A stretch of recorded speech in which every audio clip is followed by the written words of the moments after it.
दो प्रकार का दंड होता है, एक होता है यमदंड होता है, एक होता है काल भैरव का दंड।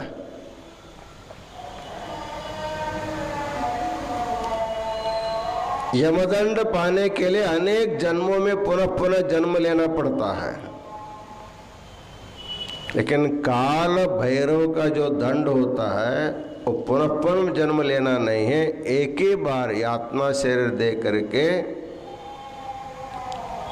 जितना भी हमारा पाप होगा उसको पूरा पूरा समाप्त कर देते हैं। बाद में भगवान शिव जो है तारक मंत्र उपदेश करके उस जीवात्मा को मुक्ति प्रदान करते हैं। इस प्रकार काशी मोक्ष की नगरी है। यहाँ पर किए हुए पापों को दंड देने के लिए काल भैरव का विशेष एक दंड होता है, उससे पाप से मुक्त होकर के वो मुक्ति पा लेता है।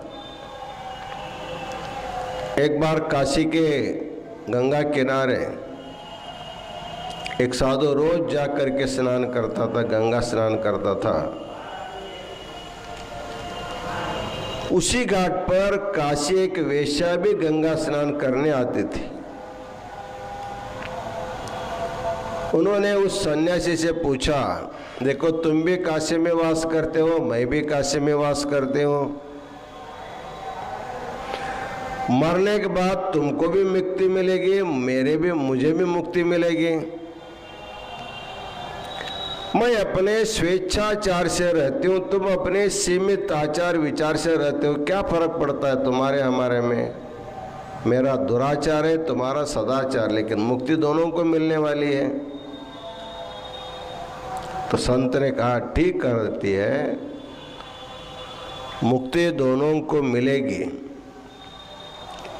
लेकिन किए हुए कर्मों का जो पाप होगा उसको भोगने के लिए तुमको काल भैरव की यातना भोगनी पड़ती है। जैसे आग में, जलती हुई आग में एक पुराने गुदड़ी जो गीला है, बहुत गंदा है, ऐसे गुदड़ी को अग्नि में डाल देने से वो भी जलता है, धीरे धीरे धीरे धीरे जलता है, सब गंदा हवा फैल करके। उसी अग्नि में एक आधा नया रेशम का कपड़ा डालने से भी वो भी जल जाता, तुरंत जल जाता है। वैसे शरीर छोड़ते ही मुझे मुक्ति मिल जाती, तुमको काल भैरव की यातना भोगने के बाद जब तुम्हारा कर्म समाप्त हो जाएगा उसके बाद तुमको मुक्ति मिलती। इतना हम दोनों में व्यत्यास है। कर्म का फल को तुमको भी भोगना पड़ता है। इस प्रकार काशी क्षेत्र जो है प्रपंच के सभी क्षेत्रों से अत्यंत उत्कृष्ट श्रेष्ठ काशी क्षेत्र माना जाता है। इसीलिए भगवान शिव जो है कैलाश छोड़ करके काशी में निवास करते हैं।